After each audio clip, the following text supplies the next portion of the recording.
Assalamualaikum warahmatullahi wabarakatuh. Pada video kali ini kita akan membahas cara mencari akar permasalahan atau root cause dengan metode why analysis. Apa itu why analysis? Why analysis adalah alat untuk membantu mengidentifikasi akar masalah atau penyebab dari sebuah ketidaksesuaian pada proses atau produk.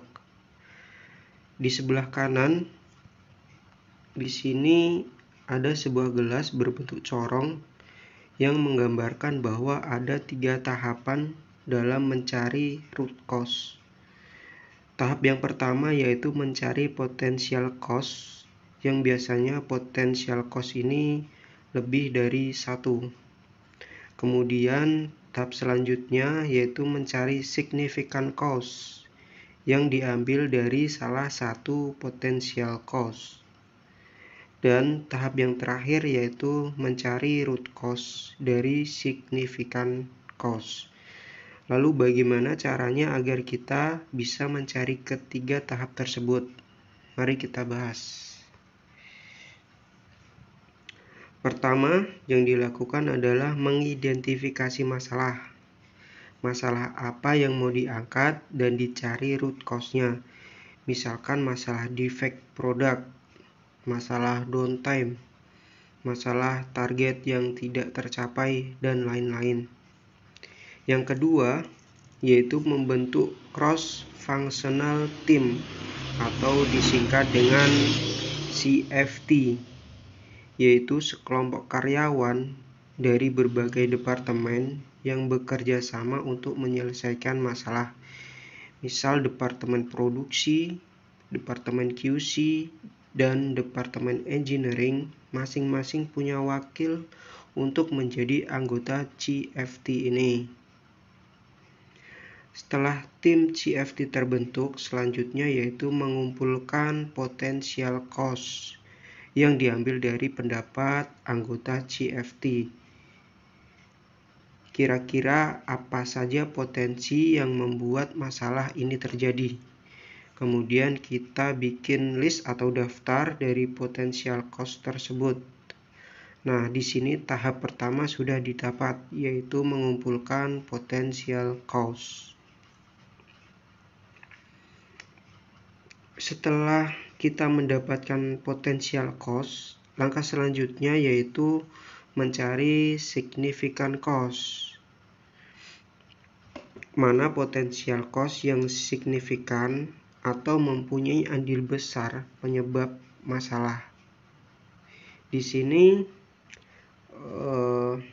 anggota CFT melakukan brainstorming, validasi, dan hipotesis untuk mencapai kesepakatan dalam mencari significant cause.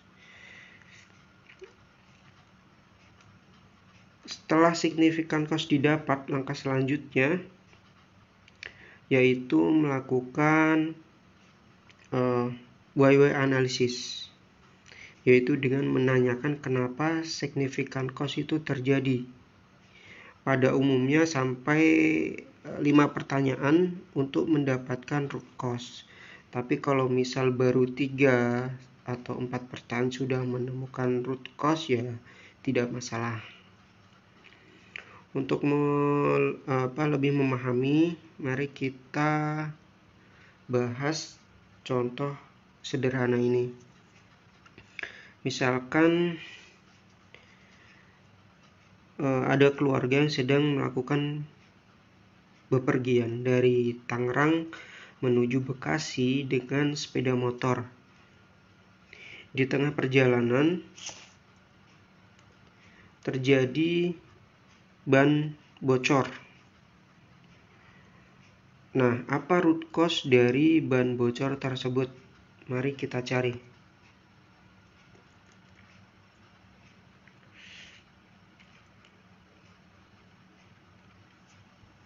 Identifikasi masalah yaitu ban bocor, di mana ban ini masih menggunakan ban dalam dan bocornya bukan bocor halus ya, tapi tiba-tiba langsung kempes dengan cepat. Lalu CFT, anggota CFT terdiri dari bapak, ibu, dan anak. Anggaplah mereka ini lintas departemen.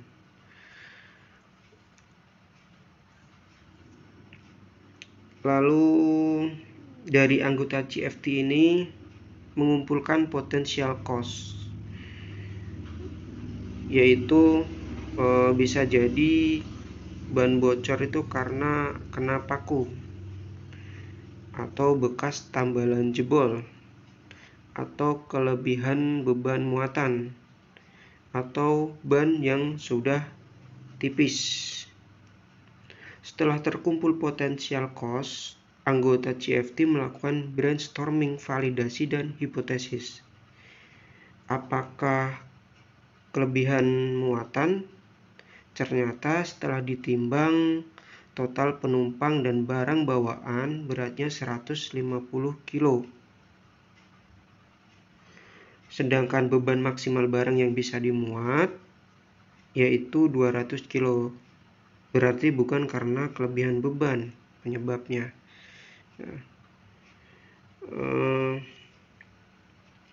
Lalu apakah ban bocor kena paku? Pas dibuka ternyata tidak ada paku yang tertancap, dan ban dalamnya sobek bukan di area bekas tambalan. Ya, terus kemudian apakah ban sudah tipis? Pas diperhatikan memang pola ban yang bagian tengah sudah hilang atau sudah halus, menandakan bahwa ban sudah tipis sehingga tidak bisa menahan beban walaupun beban tersebut kurang dari 200 kilo. Nah, di sini signifikan cost telah ditemukan, yaitu ban sudah tipis. Langkah selanjutnya kita melakukan YY analisis. Kenapa ban itu bisa tipis? Karena jawabannya belum diganti. Kenapa belum diganti?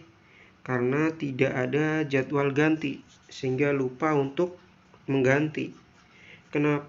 Atau nggak ada patokan buat waktu gantinya itu kapan. Kenapa nggak ada jadwal ganti? Pertanyaan selanjutnya ini ya. Karena tidak ditandai atau dicatat saat pergantian ban dulunya ya. Biasanya untuk mengganti ban tolak ukurnya kilometer. Karena kalau menurut waktu, misalkan bulanan atau tahunan, bisa beda-beda tergantung pemakaian kendaraan. Maka lebih tepatnya menggunakan kilometer. Biasanya ban belakang sudah waktunya ganti jika sudah menempuh jarak 10.000 km. Ya. Nah, pertanyaan selanjutnya, kenapa tidak dicatat kilometernya? Ternyata karena speedometer mati. Nah, pertanyaan selanjutnya, kenapa speedometer mati? Karena kabelnya putus ternyata. Di sini sudah ketemu root cause-nya, kenapa terjadi ban bocor. Setelah kita telusuri ternyata kabel speedometernya putus. Nah, itu yang menjadi root cause-nya. Demikian yang bisa saya sampaikan tentang cara mencari root cause dengan metode YY analysis. Terima kasih. Wassalamualaikum warahmatullahi wabarakatuh.